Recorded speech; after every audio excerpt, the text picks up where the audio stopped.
I'm Mark Scher. I'm the CEO and founder of Encompass Life and the host of the Encompassing Life Podcast. And in the Encompass Life Podcast, we speak with people who are making a difference in the healthcare world and who are really excelling and grabbing all they can out of life. And Mr. Steven Baptiste, I have on the call today. He is I guess you could say, physical therapist, Physical but therapist, yeah. but he does things very differently than some of the other people I've spoken with, and he's out of Atlanta, Georgia. So, Stephen, welcome to the show, and I look forward to you sharing what you do with the audience. Thank you, sir. Mark, I appreciate you. And thank you so much for having me on the show. I was really looking forward to this. Thanks. You're welcome, sir. So, you have a company called Elevate Movement, and it's ELEV with the number eight, not the spelled out the word eight, but just the number numerical eight movement. And can you share a little bit about what you do at Elevate Movement? Oh, sure, absolutely. Well, funny you brought up how the spelling of the name is, the Elevate. We actually really wanted to design that because some people look at the and the eight as the number, or it kind of looks like someone running or moving because the other half of the name of the company is movement.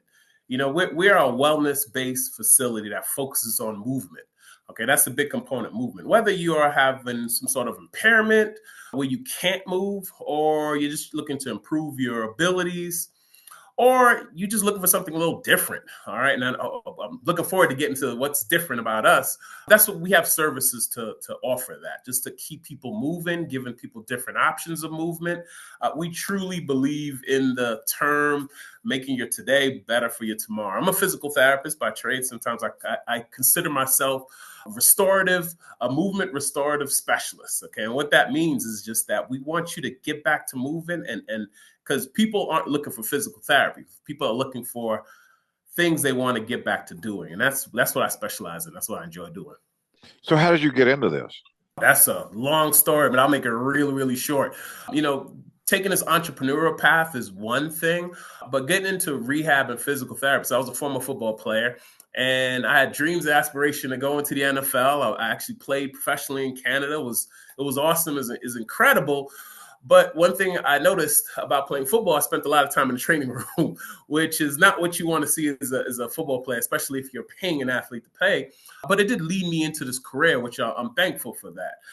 And the thing is, working in this field for almost 20 years now, you start to learn a lot of things about healthcare and the direction of healthcare. So it was more of a path of understanding rehab, appreciating the body in terms of how to move, but just more so my path in terms of how to serve people in a better way.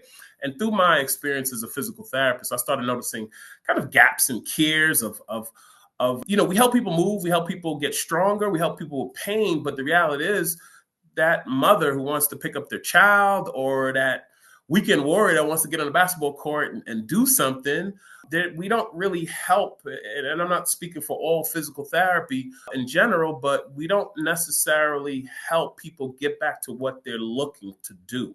And I saw that there, and I said, listen, I feel like I personally, because I enjoy what I do, need to do something about this. And that's what drove me to the past about opening the company Elevate Movement. When did you play football? I'm Oh, gonna figure out your age here because you were trying to avoid it earlier. I played in 18. No, no, I played in 2000 from 1999 to 2001. In very short career, very injury-riddled career in Toronto. That's when I played professionally. And I was at the time the Arena Football League. I'm not even sure if they're still around with all the different leagues, but it was a fun time. It was a fun time. But that's as close as I'm gonna get with my age. What position did you play? I played defensive end. And what was your playing weight? My playing weight was a lean 275. The reason why I was a lean 275 is because I could run. And that's the big thing about defensive ends. You have to be able to run. I ran a 4.6 40. I was very proud of that time. Right after I did that time, there was a young fellow who most people might not remember this guy. I certainly do, Javon Curse, who was a defensive end that ran a 4.2, which made my time not as impressive. Wow. He had an amazing career at the Tennessee Titans and other teams. But yeah, that's... How tall? Are you? I am 6'4". I'm 6'4". 6'4", 275, lean. Lean and fast. I, Wow. I like to tell people I was mean, but people watch the smile and say, "No, you're not." Yeah, I keep being called a teddy bear. I gotcha. Awesome. So what type of injuries did you overcome in your career? Injuries? Ooh, is this an hour and a half podcast? But if I can name them pretty quickly, I've had four. I lose track. I think 5 ankle surgeries, right knee surgery, left wrist surgery, eyelid surgery. I had surgery on my neck. I think that's it in terms of surgeries that were related to football. And Artie left me with a lot. When I say Artie, I'm talking about arthritis. So I have a lot of arthritic changes throughout my cervical spine all the way down. But I am not complaining of pain. I am moving, but those are the gifts of football. And not to mention carpal and cubital tunnel syndrome with weakness in the hands. But I'm a physical therapist. Gotcha. Yeah. And you've been, what you've learned from healing yourself to the extent you have, you work with your patients on it. Absolutely. Giving the gift forward. Yeah. Absolutely. The body, we can't forget, and we need to appreciate how amazing the body is. I had the opportunity to look at your website and some of the videos on the website, and somebody, I don't want to quote, I think I messed up her quote, and there was a young lady who was saying, sometimes the body tells us things. And the reality of it is, our body isn't dictating what we need to do or how we're going to respond. Sometimes our body just gives us information that we can do something with it. Okay, I could empathize with my patients. I don't sympathize with them because we're going to get the work done. But right. I can empathize with my clients because I've been through it. I've been through a lot of pain, a lot of surgeries, and just kind of wondering what's next. And you're constantly, but the get off your butt, get off your butt, and get moving. Get moving. The body our bodies are designed, believe it or not, our bodies are designed to heal. As much as you feel like our bodies are fighting against us, our bodies don't like us, our bodies are designed to recover. Most people don't like their bodies. Even as people don't like their bodies. Yeah. And then you don't like your body just reflects it back to you. There you go. And it is you're doing an amazing job in the mental space and just helping empower so many people. And even though I'm a movement specialist, we can't forget the psychological impact. So when people have issues with how they look and how they feel and what they should be doing at the moment and how it impacts their overall lives. But our bodies are amazing, regardless of what you look like, regardless of what you're doing. And so is life. And what people say about life. Life's not fair. Life's this. You got to work really, really hard. All that crap we've been trained to train. Money doesn't grow on trees. All that. Struggle conversations. Yeah. And people love to complain. Yeah. The thing is, the energy, we used to, everyone knows the saying, it's easier to smile than it is to frown. There is physiological evidence. There are so many muscles that are required to frown and very few that just allows you to smile. It's very easy to smile. When you hold on to those emotions, it drains you. When you could simply make one change, you don't have to be, Superwoman or Superman. You can make one change in your life and you see drastic improvements. Sometimes holding on to that stressor, holding on to all that stress, that just makes life harder for us. There's no reason. Life is already hard. There's so many things we can't change already, but you know what you can do? You can change yourself today. Yes, sir. Our natural state is enthusiasm. You know what the word enthusiasm means? Preach, talk. All right, preach. It comes from the Greek word entheos, meaning with God. Mm-hmm. And so our natural state is enthusiasm, not excitement. Excitement is based on something on the exterior. Enthusiasm based on the interior. And a while ago, you used your word sympathy. And the word sympathy means to suffer with or to agree with imperfection. Mm-hmm. And so when you're sympathizing with somebody, you're making that pattern stronger in them.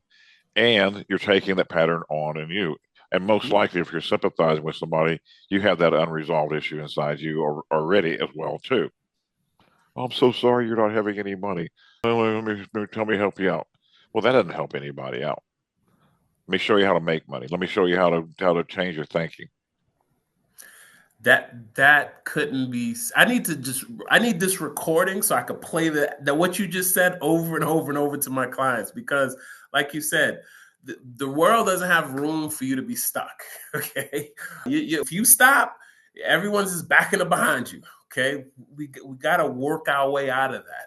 Yep. And We either everything in the universe either grows or dies. So get busy doing one or the other. Well spoken. Well spoken. That's something to do with one of our core values. That's a commitment to growth. That is very important. I know that's a catchy business term, but we That's truly great. believe in that for each individual client.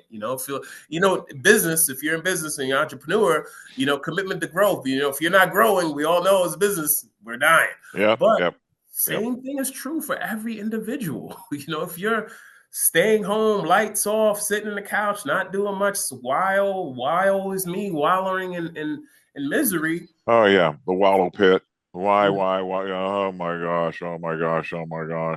It's a form of dying. We don't want to die. We want to keep moving. We want to enjoy this beautiful world we have. Yes, sir. So you were 6'4", 275 in college. Where are you now? I am about 300 pounds and 6'4". Now I have been putting on I've been doing a lot of weight training. The thing is, when you get done with football, it's kind of interesting because you don't do a lot of the conditioning, but you still eat the same and you still weight train the same. And you start to realize as you get older, I don't need all this weight. I was actually still weightlifting, still training. I was about 330 and I was like, I need to start leaning. I don't need to, I'm not preparing for combine anymore. So I don't need to bench 225, 30, whatever times. I don't need to squat 400 pounds. I said, you know what? Let me lower my weight. Let me start eating leaner cuts of things.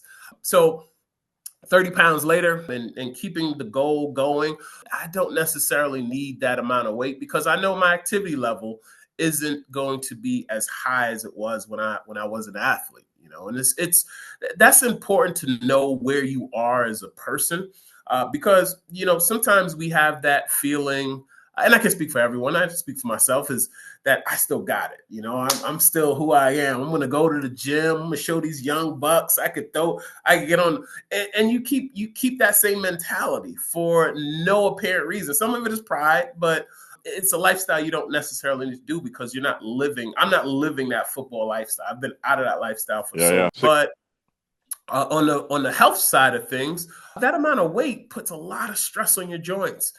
So right now I say, I made a goal for myself. Actually, I made a goal for myself, and it's an unusual goal.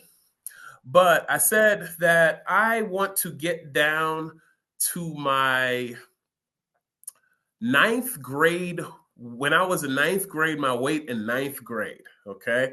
Now people look at me and say, oh my gosh, why would you want to do that? How would you do that?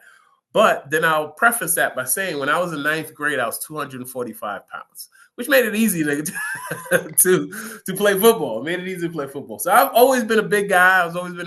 But knowing yourself is important. Knowing your genetics is important. So it also, without having that information and understanding your habits, and we, in our facility, we do talk about nutrition a lot as well. Sometimes understanding your genetics, understanding your body makeup, and understanding what things might not be the best choices for you. Like me, I'm going to lift heavy weights and keep gaining this weight. Next thing you know, I can barely get out of bed because my knees hurt so much. Right. Sometimes that could set you up for future outcomes. Yep. Yeah, I used to lift a lot of weights too, but not like you.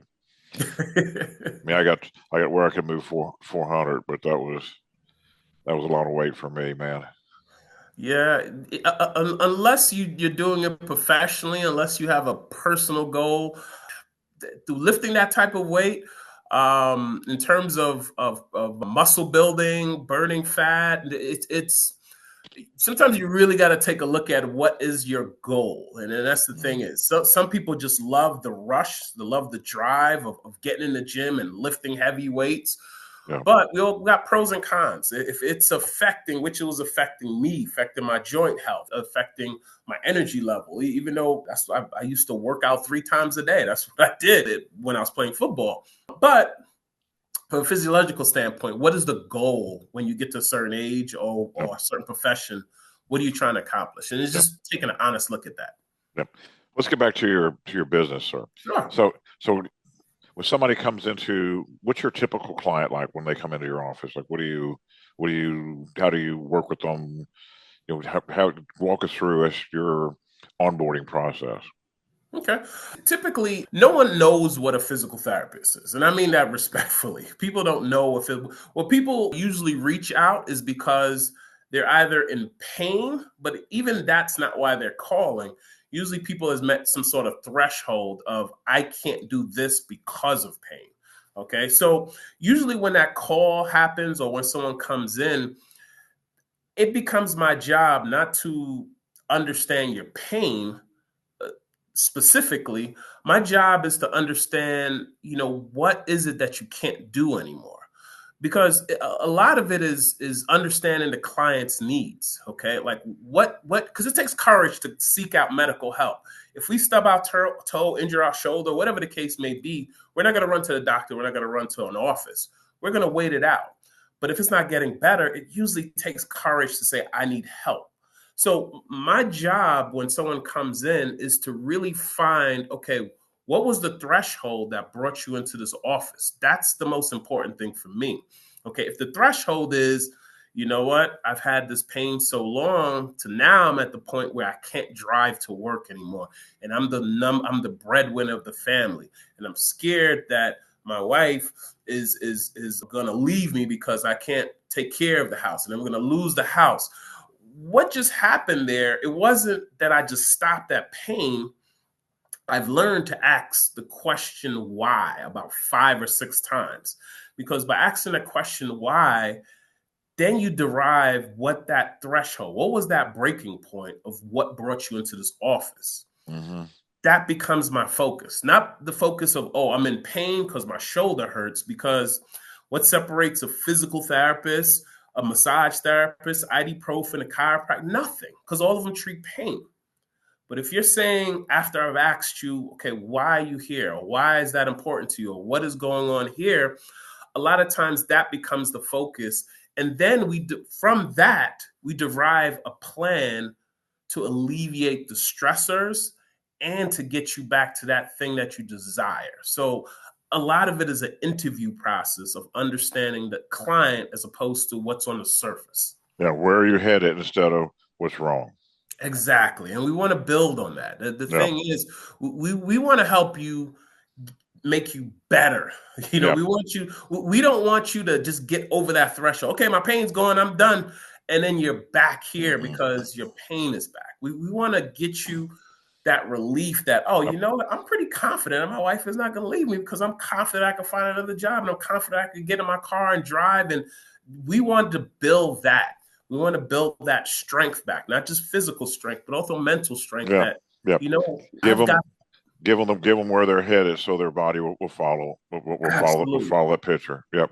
Absolutely. So it is a very client-centered approach that we use here of the person's needs from a holistic standpoint. So you have a weight room there, or do you? Is it all? So so that people come in there and work out with weights? Machines? What else? What all the services do you have? Love it. I love it. But 2-part question there. First off, there's an individual. As soon as you enter our office, you're in our lobby. That's actually where I'm sitting now. We shout out or we give praise to a lot of our members on picture boards and things of that nature. But right in the front of our center, we have our rehab room. It's a private room. One of the things I take pride on, and that was really important to me, that it's this client-specific type of care, okay? Meaning that I only see one client at a time. All the focus is on you. And that's the first room. We could close the door. I like to play music to kind of sometimes drown out the screaming. Yeah, drowns out the screaming. Yeah. You didn't know me a lot really quickly. But yes, drown out the experience of getting them those atrophied muscles back into play. Absolutely.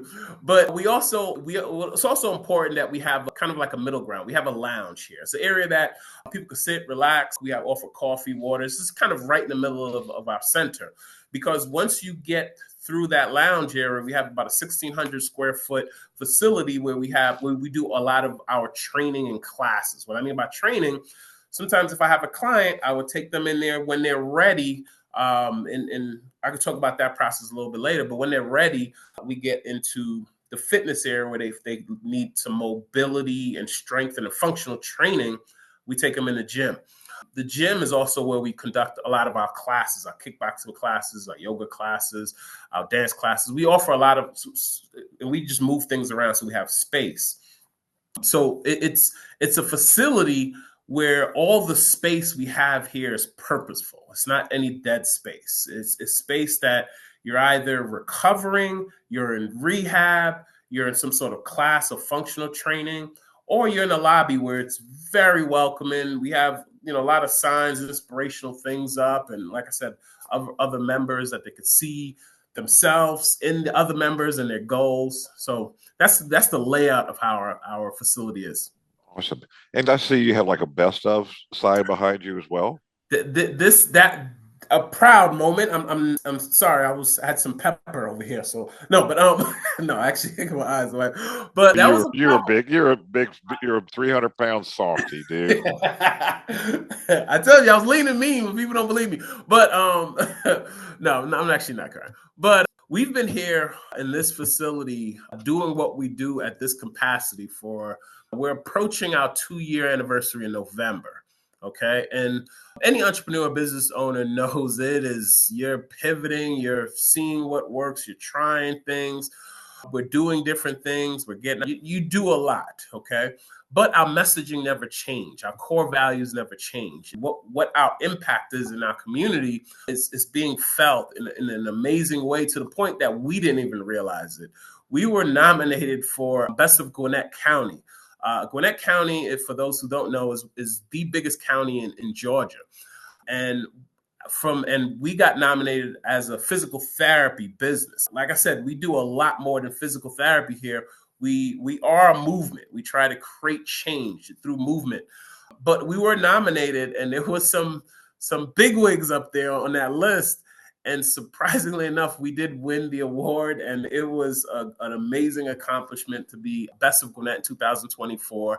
Through all the hard work, I can't take all the credit. I have some amazing instructors, contractors. My wife is a part owner of the business. She also conducts our kickboxing. I knew there was a woman behind you. Absolutely. No, she's in front. I'm picking up the boxes. She's leading the way. I knew you had a powerful relationship in you. Absolutely. So it is credit to and just the members. The members, they're the ones that nominate, and then the editors look at what we do here throughout the Gwinnett County system. I appreciate it all. I appreciate the trust that people have in us and what we do and our messaging here. You know where trust comes from, right?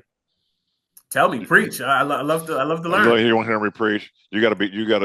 For people to trust you, you got to be trustworthy, dude. Absolutely. Yeah. One thing we say, trust is earned. Trust is earned. That's actually, I know I talk a lot about core values, but that's one of our core values is integrity and trust and integrity. Yeah. And my wife, she's an educator. She used to box for Penn State. She used to do mixed martial arts. I'm a doctor in my field of physical therapy, OCS, TPI, functional nutrition.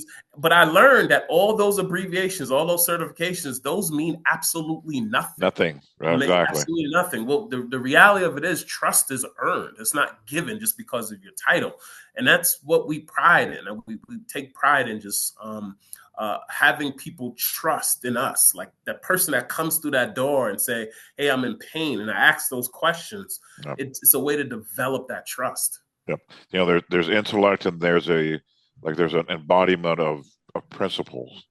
And if you have just intellect and there's no embodiment of principles, in other words, if you get squeezed and something comes out of you other than what you've learned or have an intellect for, then you have yet to embody it. Mm-hmm. Yeah, I mean, it's so true statement. Mm-hmm. Well, so you have kids? Because if your wife was an athlete and you're an athlete, your kids got to be Exceptional, dude. Like I said, I'm 6'4". I'm 6'4". It's interesting. I don't try to be short-winded here. It's hard to be short-winded, especially talking about my family. Yeah, I noticed that about you, but that's okay.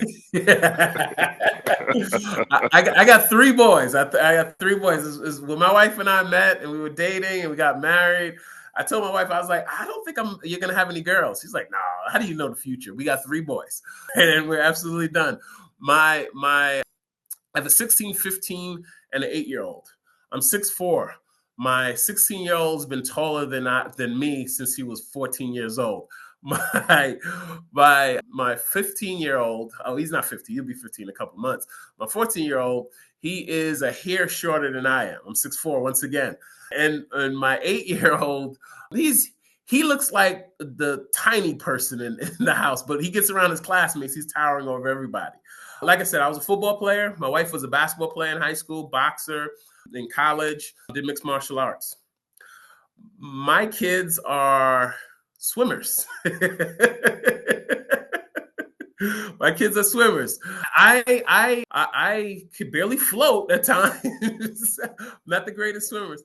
My kids are, and they are exceptional athletes as swimmers. They are extremely fast in the water, to the point where this might be a little preview of one of the services that we're adding. Right now, we're only taking on my wife's school, but we're starting a land-based strength and conditioning program for my son's school. I don't want to put too much out there because we're finalizing some things, but strength and conditioning program for swimmers. And it was just, I was inspired by my kids. I'm not a swimmer, and I can't teach them in the water because they don't want to learn what I know, but I can teach them strength and conditioning. So very, very impactful, very powerful. I learn from my kids. I'm inspired by my kids, but yes, they're very tall, but swimmers. A lot of Michael Phelps going on in my house. A lot of strong family unit makes success easy. You have a really strong family where everybody's working together, shared goals, and the kids realize that they're important to the family. Man, you can go far as a team. Yeah. Really beautiful, Steven. Well, how do people reach you? What's the best way to connect with you? Well, we're on also all social medias. We're on Instagram or on Facebook at Elevate Movement or at Elevate Movement. We have a website at elevatemovement.com. So there's our direct number if you're in the state of Georgia. The number is 470-902-4075. Probably the best ways to reach us. And also you could directly email me at steven.baptiste@elevatemovement.com. Remember, it's the number 8, not the whole elevate word spelled out. But yeah, those are the easiest ways that people can reach out to us. Ooh, I lost your volume. It's ELEV, the number 8, movement.com. And as you can tell, Steven's got a little bit of passion about his work, a little passion about his wife, a little passion about his kids. And passion can really make them possible. So absolutely. I do have a question for you, Steven, and all the shows with it. What do you love about life? Oh, man. Life has so many gifts, because I almost feel spoiled. Because I have my best friend and my wife I get to wake up to every day. My kids are incredible. I know everyone's kids are incredible. My kids are amazing. I have so much to live for and so much to work for. A lot of times work can be a chore or a job, but it's excitement because I get to do things that my kids are interested in. I'm interested in what the kids are. When you talk about a team and a family unit, it just oozes out of family actually into our neighbors. It's like we develop this amazing community, and it does feel like I'm spoiled in a sense. Everyone has their challenge. I have a lot of challenges. I have a lot of struggles. I'm a business owner. If you understand, if you're in the business, if you're an entrepreneur, life isn't always bells and whistles. There's a lot of challenges, but this life that I was offered and given, I have so many gifts. A mother-in-law that lives less than a mile away that my wife and I can get out and date each other. My mom, I get to talk to her all the time, and she tells me, no matter how much weight I lost, you're too big. You need to lose weight. So there's so many people that look out for me. There's so many gifts. Just being out in nature, understanding your body, understanding that even if you put limits on yourself, you really don't have those limitations. You better than you actually think you are. I surprise myself all the time. My wife is for me. My kids always surprise me. This life has so much to offer. There's so much to learn from it. And it is a truly exciting journey. We got one of these. What I mean by one of these is got one of these bodies, one of these lives to live. Let's enjoy it. I'm having a great time. Man, just hearing you talk about your mother-in-law is inspiring to a lot of people, dude. Mother-in-law is awesome. Shout out to Beverly's great, house. man. It's incredible. That's great. Most people are like, I'm glad she lives 3 days away or whatever, 5-hour flight, It's awesome, Steven. Well, welcome. I wish you continued success in your business. You're an awesome guy, and I hope we get to meet in person sometimes. I do too, Mark. Thank you so much. I really appreciate you. Thank you for having me on the show. You're welcome, sir. Blessings.